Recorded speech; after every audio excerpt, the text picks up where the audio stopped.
수고하고 무거운 짐진 자들아 다 내게로 오라. 내가 너희를 쉬게 하리라 하셨잖아요. 그렇죠? 제가 부교육자로 지낼 때 어느 그 여집사님이 목사님, 예수님은 수고하고 무거운 짐진 자들아 다 내게로 오라. 내가 너희를 쉬게 하리라 이렇게 약속하셨죠.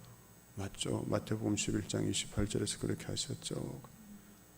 근데 교회 오면 어떤 때는 짐을 얹어서 갈 때가 있어요. 그 말을 듣는데 목사인 제 마음이 얼마나 무너지던지요. 주님은 수고하고 무거운 짐진 자들 다 내게로 오면 쉼을 얻게 하신다 하셨는데 교회 와서 예배 드리고 가면서 마음의 짐을 더 얹어서 가다니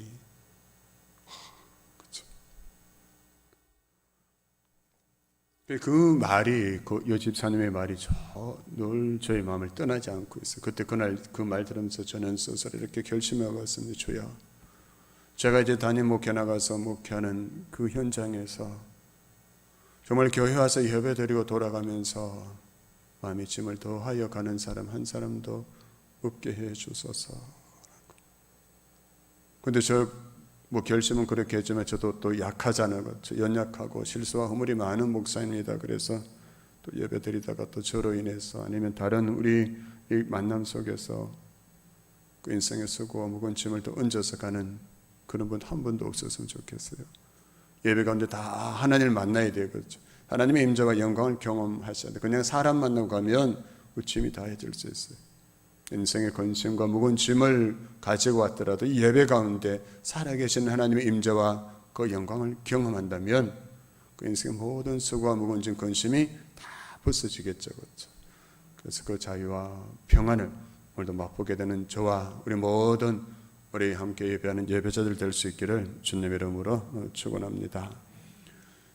어느 목사님이 미국에서 목회하실 때가 있었는데요. 그때 여러 사람들, 여러 성도들을 만났는데 송영호 군사님이라는 분이 있었는데 그분을 평생 잊지 못한다 이렇게 말했어요. 그런 사연이 있었습니다. 그분을 잊을 수 없게 된 그 사연이 있었는데 그것은 그 군사님이 어느 날 아들과 며느리가 될 두 사람을 데리고 와서 목사님에게 인사시킨 다음에 청첩장을 주면서 목사님 주례해 주십시오 이렇게 부탁을 했습니다. 그자 이제 목사님께서 이제 부부로 살아가게 될 그 두 사람을 위해서 간절히 축복 기도를 해준 다음에 그 권사님이 두 사람에게 잠깐 나가 있어라 이렇게 말하면서 보자기를 하나 이렇게 꺼내놓고 풀었답니다. 그 보자기 속에 무엇이 있었을까요? 여러분, 그 보자기 속에는 창세기부터 요한계시록까지 그 권사님이 손으로 쓴 필사 성경이 그 보자기 속에 담겨 있었습니다. 그 성경을 목사님 앞에 이렇게 드리면서 목사님 결혼식 하는 그날 이 성경책을 강대상 위에 올려놓고 주례하신 다음에 결혼식을 마치고 이 두 사람이 이제 세상을 향해서 행진하며 나아갈 때 이 성경책, 그 필사 성경책을 주면서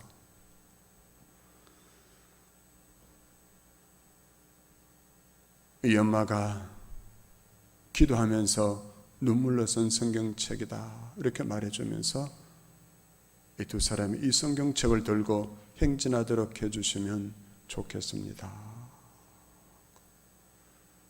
목사님이 그 말을 듣고 그 어머니의 그 말을 듣고 감격했대. 눈물이 날 정도로. 여러분, 우리는 새롭게 출발하는 그 신혼 부부의 손에 무엇이 들려지기를 원합니까? 큰 평수의 아파트 키, 좋은 자동차 키, 많은 돈이 예금되어 있는 그 은행 통장. 혹시 우리가 그리스도인이면서 그거 손에 올려주면 그 부부가 행복하고 건강하게 살아갈 수 있을 거라 이렇게 생각하지는 않으십니까?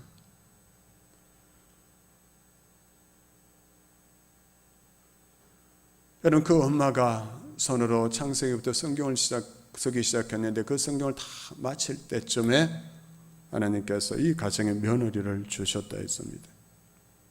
그래서 그 엄마 아빠가 이 부부에게 주고 싶은 가장 최고의 선물이 이 필사승경이라면서 여러분 그 아들 며느리 손에 그 성경책을 올려주고 그 이제 새롭게 출발하는 그 부부가 그 성경책을 이렇게 둘이 맞잡고 행진하는 그 모습을 보면서 교인들이 얼마나 감동을 받았을까요? 엄마가 손으로 써준 그 성경책을 들고 가는 그 아들 그 며느리, 그날 그 교인들이 우려가시 박수를 보내고 그날 그 결혼식에 참석했던 많은 성도들이 성경을 쓰기 시작했다고 했어요.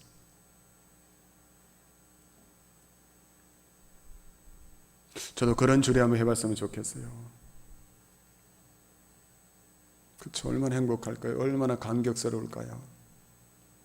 왜요? 여러분, 그 새롭게 출발하는 그 아들 며느리 그 가정을 누가 무엇이 견고하게 붙들어줄 수 있을까요? 과연 무엇이 그 가정을 붙들어주고 지켜줄 수가 있을까요?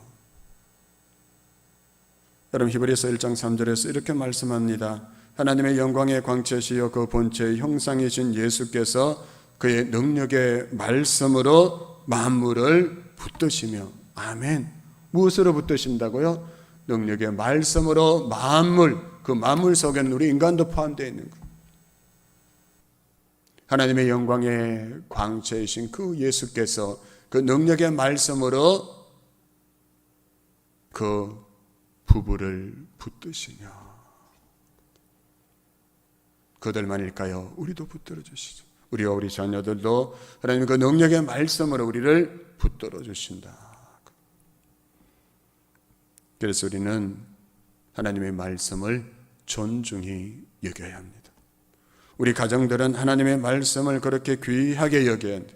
그렇게 하면 하나님께서 그 말씀으로 우리를 붙들어 주시고 우리와 우리 자녀들의 삶을 복되고 형통하게 해 주신다 약속하셨어요. 시편 1편입니다. 복 있는 사람은 오직 여호와의 율법을 절거하며 그의 율법을 죄로 묵상하는 자들이다. 그는 시냇가에 심은 나무가 철을 따라 열매를 맺어 맺고 잎사귀가 마르지 아니함 같으니 그가 하는 모든 일이 다 형통하리라. 아멘.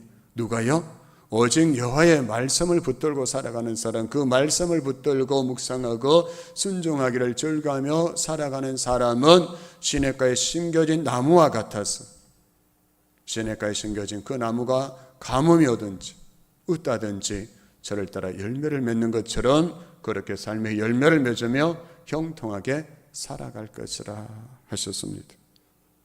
진리의 말씀이죠. 그래서 오늘 다시 말씀의 자리로 돌아가자 마지막 네 번째 주일 이 예배 때 우리에게 하나님께서 주시는 말씀 바로 말씀의 붙드심을 경험하라. 말씀의 붙드심을 경험하라. 누가 돈 있는 사람이나 어떤 그 능력 있는 사람이 나를 붙들어주는 것이 아니라 하나님의 말씀이 하나님께서 말씀으로 나를 붙들고 가시는 것을 경험하라. 여러분 아십니까? 내가 말씀을 붙들면 그 말씀이 나를 붙들어 주시는 거예요. 나는 연약하고 부족하지만 나는 죄가 아무리 많지만 그러나 내가 그 말씀을 붙들고 살아갈 때 그 말씀이 나를 붙들어 주신다. 그래서 자녀의 손에 말씀을 주죠. 말씀을 붙들고 살아가도록 이끌어 줄 수 있으면 그 부부는 정말 지혜로운 부부예요. 오늘 본문의 말씀이 바로 이 말씀의 붙드심을 경험하며 살았던 어느 시인의 간증이다. 저는 이렇게 생각해 보았습니다. 그래서 먼저 시인은 49절에서 이렇게 기도하고 있어요. 주의 종에게 하신 말씀을 기억하소서. 주께서 내게 소망을 가지게 하셨나이다. 하나님께서 자신에게 하신 그 말씀을 기억해 달라고 간구하고 있죠. 그 말씀은 시인에게 소망을 가지게 한 말씀이었으니까 주께서 그 말씀을 기억해 주십시오. 이렇게 기도합니다. 하나님께 그 말씀을 기억해 달라고 간구하겠지만 실상은 그것을 통해서 이 시는 말씀의 유익을 회고하고 있는 것입니다. 그 말씀이 시인에게 소망이 되었고 고난 중에 위로가 되었고 그 말씀이 나를 살리셨다고 시인은 이렇게 고백합니다. 여러분 한번 생각해 보십시오. 하나님께서 여러분 많은 이런저런 약속을 주셨는데 그걸 지키지 않으신다면 우리는 하나님의 말씀 속에서 어떤 소망도 그 어떤 위로도 찾을 수가 없을 것입니다.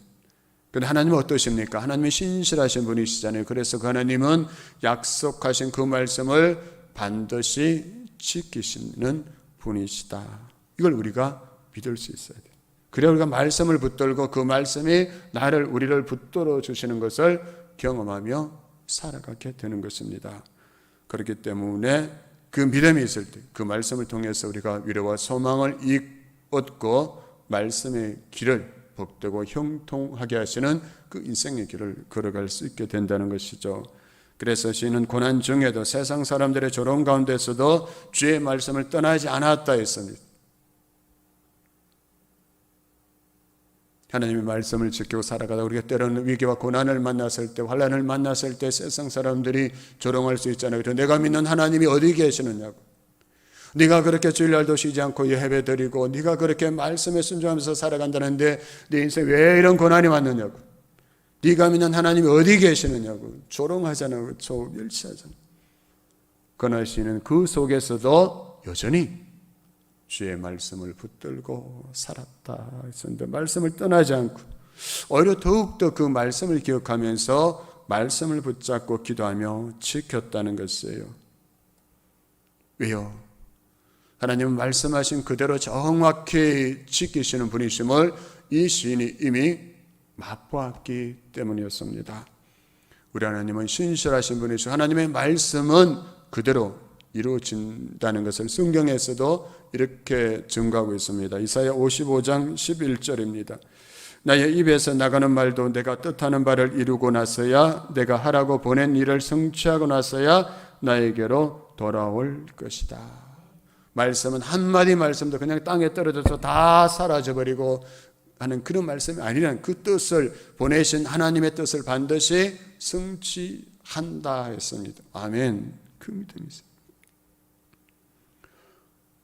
제가 부목사 때 담임 목사님을 모시고 각 가정에 신방 갈 때 그 담임 목사님께서 이제 각 가정에 그 말씀을 전하셨는데 그 중에 여러 가지 말씀이 기억되고 있지만 그 중에 정말 제가 마음에 담아둔 말씀이 있어요. 그것은 바로 예레미야 32장 39절부터 41절 말씀입니다. 내가 그들에게 한 마음과 한 길을 주어 자기들과 자기 후손의 복을 위하여 항상 나를 경외하게 하고 내가 그들에게 복을 주기 위하여 그들을 떠나지 아니하리라 하는 영원한 언약을 그들에게 세우고 나를 경외함을 그들의 마음에 두어 나를 떠나지 않게 하고 내가 기쁨으로 그들에게 복을 주되 분명히 나의 마음과 정성을 다하여 그들을 이 땅에 심으리라.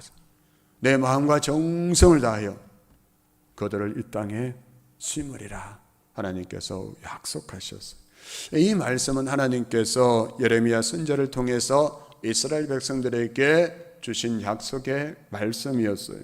그때 유다는 나라가 망하게 되어서 아무런 소망을 가질 수 없는 그런 상황이었었는데, 하지만 하나님의 말씀은 아나도스에 있는 밭을 사라 하셨습니다. 여러분, 이것은, 이 말씀은 유다 백성들이 바벨론의 포로에서 다시 돌아오게 될 것이라는 소망이 담긴 그런 말씀이었습니다. 그리고 하나님은 이 말씀대로 유다 백성들을 다시 그들의 고향으로 돌아오게 하시는데요. 여러분, 구약 성경 에스라에서는 이스라엘 백성들을 그들의 땅으로 돌아오게 하신다는 약속이 어떻게 성취되었는지를 아주 정확하게 보여주고 있습니다. 하나님이 행하신 방법, 하나님께서 그 약속을 지키신 방법은 너무나 놀라운 방법이었어요. 사람의 생각을 넘어선, 사람의 생각과 기대를 넘어선 그런 방법이었죠. 에스라 1장 1절입니다. 주께서는 예레미야를 시켜서 하신 말씀을 이루시려고 페르시아 왕 고레소의 마음을 감동시키셨다. 고레소는 온 나라에 명령을 내리고 그것을 다음과 같이 조서로 써서 돌렸다 했습니다. 하나님께서 예레미야를 시켜서 이스라엘 백성들의 약속하신 그 말씀을 이루시기 위해서 어떻게 하셨다 했습니까? 이방의 왕인 고레스의 마음을 감동시키셨다. 놀랍잖아요. 놀랍지 않았어요? 이방의 왕, 하나님을 모르는 그 이방의 왕의 마음을 감동시키셨어요. 하나님이 이스라엘 백성들과 포로로 살아가는 그들의 고향 예루살렘으로 돌아가게 하셨다. 근데 여기서 끝나는 게 아니었어요. 그 고레스가 또 이렇게 말합니다. 하나님께서 유다에 있는 예루살렘에 그의 성전을 지으라고 명하셨다. 하나님께서 자기에게 말씀하시기를 이스라엘 백성들이 그 예루살렘으로 돌아가서 하나님의 성전을 다시 지으라고 하셨다. 그리고 그러니까 주변에 있는 백성들은 그 이스라엘 백성들이 그 성전을 다시 지을 수 있도록 협력하라. 이렇게 명령을 내렸어요. 얼마나 놀라운 일입니까? 이스라엘 백성들은 그 70년 동안 이어지는 그 포로 생활 가운데서 하나님이 약속하신 그 말씀을 잊어버릴 수 있어요. 하나님 우리에게 약속하신 그 약속을 잊으셨나 보다. 이렇게 70년이 다 되어가는데 하나님이 정확히 70년이 되었을 때 이방의 왕 고레스의 마음을 감동시키셔서 그 약속의 말씀을 성취해 가셨다. 사랑하는 여러분, 오늘 저와 여러분에게도 동일하게 역사하시는 하나님이신 줄 믿습니다. 예배를 통해서 말씀을 주자는 거죠. 주일 예배, 새벽 기도, 수요 예배, 금요 기도 예배, 또 개인적으로 성경을 묵상하고 성경을 공부할 때 하나님께서 우리에게 말씀을 주실 때가 있어요. 내 마음의 말씀으로 감동을 주실 때가 있어요. 그때 여러분의 생각을 넘어서는 여러분의 생각, 여러분의 경험으로는 도저히 가능하지 않은 말씀을 주시더라도 아멘으로 그 말씀을 받아들이고 가슴에 품고 기도하며 나아갈 때 고레스의 마음을 감동시키셔서 이스라엘 백성들을 다시 고향으로 돌아가게 하고 성전까지 짓게 하신 하나님의 일하심을 저와 여러분도 경험할 수 있게 된다는 것. 하나님은 말씀대로 일하시는 분이시기 때문입니다. 우리 교회 성도님 중에도 고난 중에 시편 42편의 말씀을 품고 순포하면서 기도하시고 승리하셨다. 이렇게 말하신 분이 있었어요. 오늘 시인도 그랬어요, 여러분. 이 시인 역시 50절, 51절에서 이렇게 고백하고 있습니다. 이 말씀은 나의 고난 중에 위로라. 주의 말씀이 나를 살리셨기 때문이니이다. 교만한 자들이 나를 심히 조롱하였어도 나는 주의 법을 떠나지 아니하였나이다. 아멘. 여러분, 우리 인생이 기가 막힌 웅덩이에 수렁에 빠진 것 같은 것처럼 생각될 때, 때는 눈물의 골짜기, 사망의 엄침한 그 골짜기를 지나는 것 같은 그런 순간을 경험해 본 사람은 아실 것입니다. 그때 말씀이 얼마나 위로가 되고 말씀이 얼마나 나에게 소망이 되고 나에게 힘과 능력이 되어 주었는지를 여러분 알고 계실 것입니다. 진도 그걸 경험했어요. 그래서 그 고난 중에 자신에게 말씀이 위로를 주었고 그 말씀이 나를 살려주셨다 이렇게 고백하는 것이죠. 그것은 주님의 말씀이 자신의 생명을 보여주고 자신을 소생케 해 주었다는 것입니다. 여러분, 그래서 그 놀라운 은혜를 경험했기에 그 말씀의 능력을 경험했기에 시인이 이렇게 고백하죠. 나는 주의 법을, 나는 주의 말씀을 떠나지 않겠습니다. 나는 어떤 상황이 되어도 내 인생의 때는 눈물의 골짜기를 지나가고 사망의 엄침한 골짜기를 지나는 것 같은 그 순간에 직면하게 될 때 그때도 나는 말씀을 붙잡고 말씀의 위로를 얻고 말씀의 소망을 두고 기도하며 살아가겠습니다. 사람들이 내 하나님이 어디에 있느냐고 그렇게 조롱할 때도 나는 여전히 주의 말씀에 붙들려 살겠습니다. 이렇게 고백하고 있어요.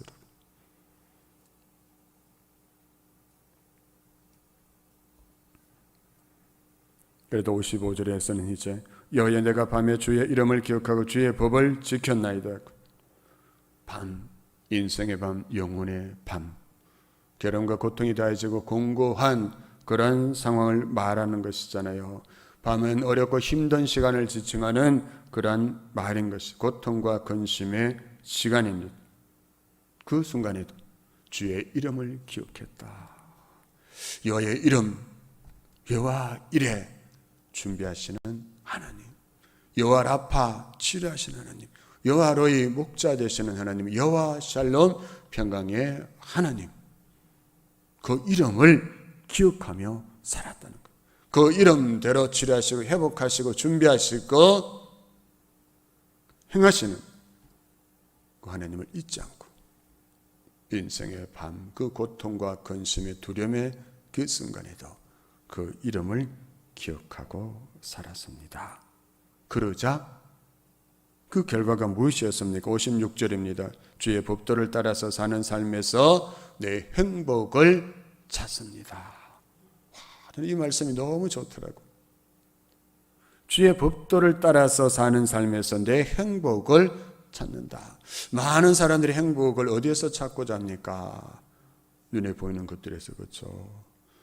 좋은 집, 좋은 차, 많은 돈, 좋은 배우자, 이게 갖춰지면 나는 행복할 거라고 생각합니다. 속고 사는 거죠.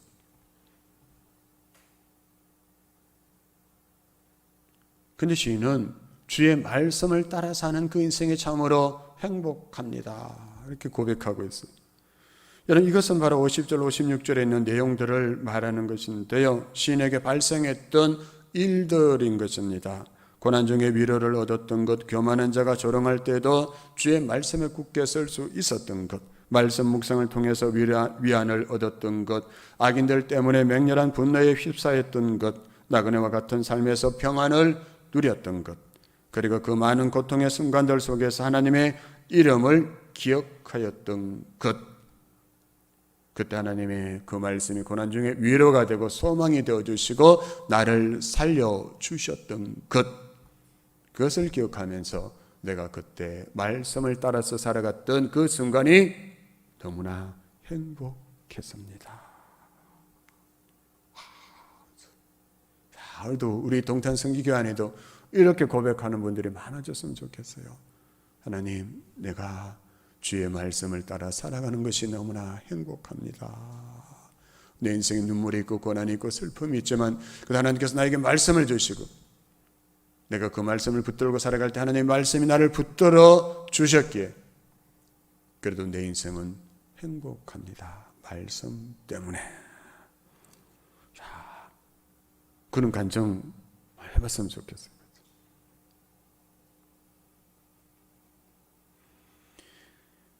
그래서 시인은 이 모든 삶의 순간에도 말씀을 붙들고 살았더니 하나님의 말씀이 이런 삶의 열매를 주셨다고 이렇게 고백하고 있는 것입니다. 사랑하는 여러분, 이 말씀, 생명과 진리의 말씀을 기억하고 살아가는 이 삶을 대신할 것은 아무것도 없습니다. 여호수아서 1장 8절에 보면 여러분 요단강을 앞에 두고 두려움에 빠질 수밖에 없었던 그 여호수아에게 하나님께서 이렇게 약속의 말씀을 주십니다. 여호수아 1장 8절입니다. 이 율법책에서 내 입에서 떠나지 말게 하며 주야로 그것을 묵상하여 그 안에 기록된 대로 다 지켜 행하라. 그리하면 내 길이 평탄하게 될 것이며 내가 형통하리라 했어. 아멘이죠. 여러분, 위대한 민족의 지도자 이스라엘의 출애굽을 시작하고 그 광야에서 40년 동안 그 완악하고 원망 불평하던 그 이스라엘 백성들을 그 요단강 앞에까지 이끌어왔던 위대한 지도자 모세가 이제 죽었습니다. 여호수아가 모세의 뒤를 이어서 이 이스라엘 백성들을 요단강을 건너고 가나안 땅으로 데려가서 그 가나안 족속들과 전쟁을 쳐서 하나님이 약속하신 그 땅을 이제 차지했어야 됐어요. 그런데 여호수아는 보았잖아요. 이스라엘 백성들이 얼마나 완악한지. 그렇죠. 여러분, 이 기회만 있으면 원망과 불평과 돌을 들어서 모세를 치려가고 하나님을 향해서 원망과 불평을 쏟아냈던 그 완악한 백성들의 모습을 두 눈으로 뚝뚝이 보았어요. 그런 백성들을 이제 약속의 땅으로 이끌어가야 되니까 두려운 마음이 생겼겠죠. 그때 하나님께서 두려워하지 말라. 그냥 이 약속의 말씀을 다 지켜가면 내가 어디서 무엇을 하든지 다 형통하게 될 것이라 하셨습니다. 말씀을 지키면 진짜 그렇게 될까요? 제가 담임 목사 대행을 할 때가 있었습니다. 부목사를 섬기고 있었는데 오늘 담임 목사님께서 갑자기 사임을 하셨어요. 다른 교회로 가셨습니다. 그런데 제가 담임 목사 대행한 지 얼마 지나지 않아서 어느 날 그 교회 안에서 큰 사건이 하나 일어났습니다. 여러분, 그 교회는 계단이 84개나 되는 그런 높은 이렇게 교회였어요. 그런데 어느 날 오후 찬양 예배를 마치고 내려가다가 권사님 중에 한 분이 그냥 그 계단을 헛디뎌서 넘어졌는데 몇 바퀴를 이렇게 굴렀어요. 그러면서 머리가 계단 모서리에 탁 부딪혀가지고 정신의식을 잃고 쓰러져 버렸어요.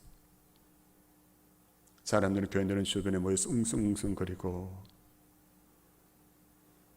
급히 구급차를 불러서 한양대 병원 응급실로 갔습니다. 교인들이 그때 저에게 전화를 해서 목사님, 그 권사님 돌아가신 거 아니에요. 죽은 줄 알았어요.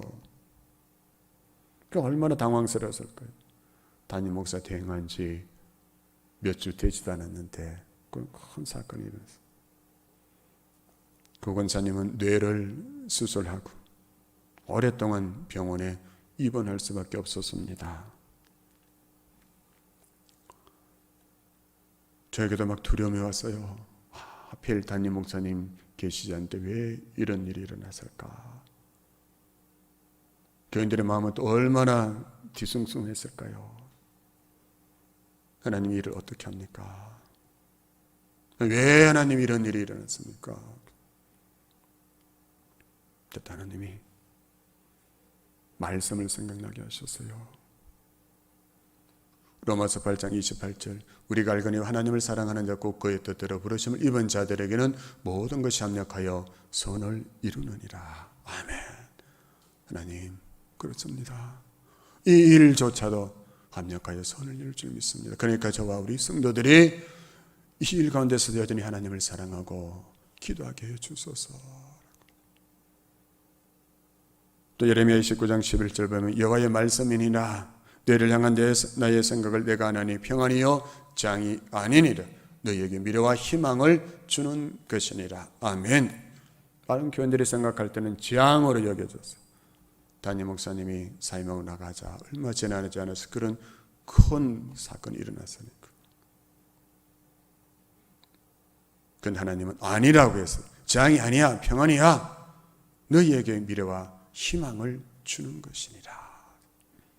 저도 이 말씀 들고 중환자실에 누워서 의식이 없는 그 권사님 절에 신방하면서 이 말씀을 선포하며 기도했습니다. 하나님 말씀대로 이루어 주소서. 의식을 잃어버리고 이렇게 누워 있습니다. 뇌를 다쳤습니다. 사람들은 재앙이라고 생각하잖아요. 그러나 하나님이 약속하셨잖아요. 우리에게 미래와 희망을 주는 것이라고. 저는 이 약속의 말씀대로 이루어 주실 줄 믿습니다. 그 군사님 아무 반응이 없죠. 의식이 없으니까. 그래도 계속 찾아가서 신방하면서 그 말씀이요, 저런 말씀을 품고 선포하면서 기도했습니다. 그렇게 몇 개월이 지난 후에 고 군사님은 퇴원하고 집에서 여행하신 후에 이제 교회에 출석을 하시는데 주일에 놀라운 일이 있었어요. 그 남편분이 권사님을 부축해서 교회에 오셨어요. 그 권사님이 수십 년 동안 남편을 구원해달라고 기도했는데 그 남편은 꿈쩍도 하지 않았어요. 그런데 이제 병원에서 퇴원해서 혼자 교회에 갈 수 없으니까 그 남편이 어쩔 수 없이 그 부인을 부축해서 교회에 왔던 거예요, 여러분. 그 남편이 주일 예배 참석하면서 말씀을 들으면서 믿음이 생기고, 그때 제가 그 남편 그 한길석 그때 성도님이었는데 그분에게 세례자 교육을 시키고 그분에게 세례를 침례하던 날 저는 눈물로 세례를 침례할 수밖에 없었습니다. 그 절망의 순간에 계단에서 넘어져가지고 머리를 다쳐가지고 의식을 잃어버리고 중환자 수술받고 입원해 있는 그 절망의 그 순간에도 말씀을 주시고 말씀 붙잡고 기도했더니 하나님께서 여기까지 인도해 주신 거예요. 하나님이 하신 거죠. 되레 설교 준비하면서 그 군사님과 통화를 했습니다. 그 군사님이 목사님, 하나님께서 저를 죽음에서 건져 주셨습니다. 남편도 구원해 주셨습니다. 남편이 지금 집사님이 되어서 너무 열심히 신앙생활 잘하고 있습니다. 감사합니다.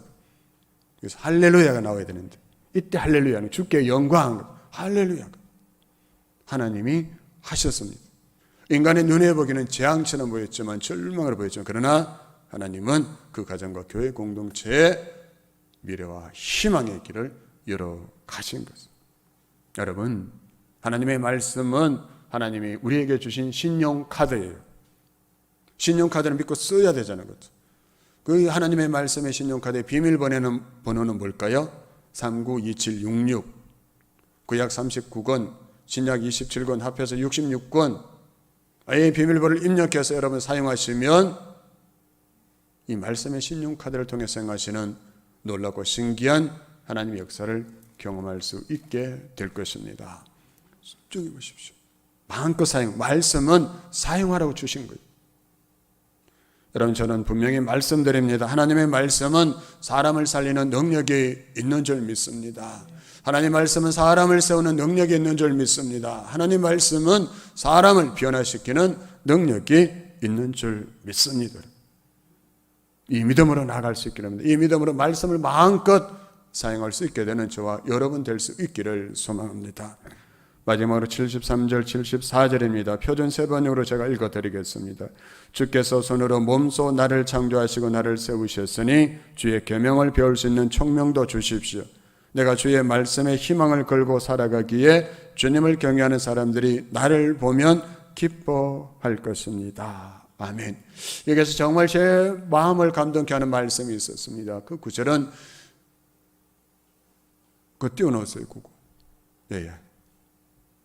저 74절 말씀을 같이 한번 읽어보겠습니다. 시작. 내가 주의 말씀에 희망을 걸고 살아가기에 주님을 경외하는 사람들이 나를 보면 기뻐할 것입니다. 아멘. 아멘. 어디에 희망을 걸고 산다고요? 주의 말씀에 희망을 걸고 살아갈 것이다. 내가 주의 말씀에 희망을 걸고 살아가기에 주를 경외하는 사람들이 나를 보면 기뻐할 것입니다. 아멘. 할렐루야. 여러분, 누구를 보며 기뻐하십니까? 여러분은 누구를 만나면 기뻐하십니까? 골프를 잘 치는 사람은, 골프 만나는 사람은 반갑죠. 낚시광을 만나면 기쁩니다. 그래서 시간이 가는 줄 모르고 밤새우면서까지도 골프 이야기, 낚시 이야기를 할 것입니다. 요리를 배우는 사람, 요리에 관심 있는 사람은 요리 잘하는 사람 만나면 기쁘잖아요. 그렇죠? 맛있는 음식 먹는 걸 좋아하는 사람, 즐겨하는 사람, 그런 사람들을 만나면 기쁘고 즐거운 거예요. 시간 가는 줄 모르고 막 얘기할 것이에요. 음식 얘기하고. 그렇죠? 하나님을 경외하는 사람은, 하나님을 경외하는 사람을 만날 때 기쁘고 주님의 말씀을 지키기 위해서 몸부림치는 사람들은 그런 사람들을 만날 때 얼마나 기뻤어요. 그렇죠? 주의 말씀을 지키기 위해서 막 힘쓰게 애쓰는 사람 만날 때, 목사님 저도 그래요. 제 기쁨은 우리 성도님들이 인생의 고난과 환난 속에서도 말씀 지키며 살아간다는 그 이야기를 해주시고 그 모습을 볼 때 저 너무나 기뻐요. 진짜예요. 그게 제 양식이 돼요. 그런 얘기 들으면 제가 배가 막 불러요. 뻥치지 마세요. 이럴지 몰라요. 맛있는 거 사줄 때 더 좋잖아요. 물론 감사는 하지만 그것보다 더 기쁜 건 주의 말씀을 지키기 위해서 성도들이 힘쓰고 수고하는 그 이야기 들려줄 때, 그 이야기 들으면 시간 가는 줄 몰라요. 그 이야기 다 끝나도 뒤끝이 없어요. 예수님이 이야기했으니까, 말씀 이야기했으니까. 어저께도 집에 돌아가면서 차 안에서 사모로부터 너무나 신나는 얘기를 들었어요. 제가 그 얘기 들으면서 울었어요. 마음에 뜨거운 게 막 올라오면서 눈물이 나는 거예요.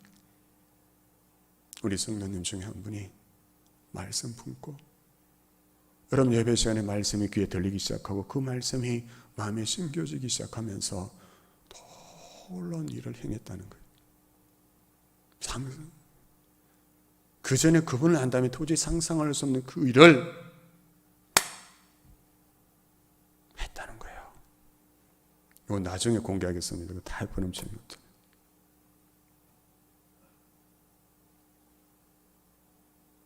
말씀이 들려지고 말씀이 그 심령 속에 자리 잡기 시작하니까 가족 모두도 자신도 기대하고 상상할 수조차 할 수 없었던 그 일을 그 집사님이, 그 남자 집사님이 했다는 거예요. 운전하면서 눈물 막 뜨거운 게 막 그 얘기 들으면서 얼마나 기쁘고 감격스럽던 그 말씀 들에게도 저에게 들으면서 저도 소망이 생겼어요. 힘이 생겼어요. 아, 그렇구나. 하나님의 말씀이 하시는 일이 이토록 놀라운 것이군. 그래서 내가 진리의 말씀을 더 바르게 분별하며 전해야겠다. 더 좋은 목사 되야겠다. 생각하고 결단하고 결심하게 됐어요. 할렐루야. 얼마나 감사해요. 여러분, 하나님도 어떤 사람을 기뻐할까요? 그런 우리가 하나님의 말씀에 희망을 걸고 살아가겠습니다. 그래서 주를 경외하는 사람들이 나를 기뻐하도록 하겠습니다. 수많은 세상의 고난과 슬픔, 눈물 속에서도 하나님을 경외하며 하나님의 말씀대로 살아가기를 수고하고 해서는 그들이 나를 보고 기뻐하는 그 인생을 살겠습니다. 이렇게 결단하고 나아갈 때 하나님이 저와 여러분을, 우리 공동체를 얼마나 기뻐하실까요? 얼마나 기뻐할까요? 하나님의 자녀들이 하나님의 말씀에 희망을 걸고 살아가겠다. 저 여러분, 이런 사람 되었으면 좋겠어요. 하나님, 나는 이제 주의 말씀에 희망을 걸고 살겠습니다. 그런 나로 인해서 하나님을 경외하는 자들이 기뻐하도록 하겠습니다. 그 인생 하나님 반드시 책임지실 것입니다. 그리고 그의 인생을 복되고 형통하게 하실 줄 믿습니다. 아멘.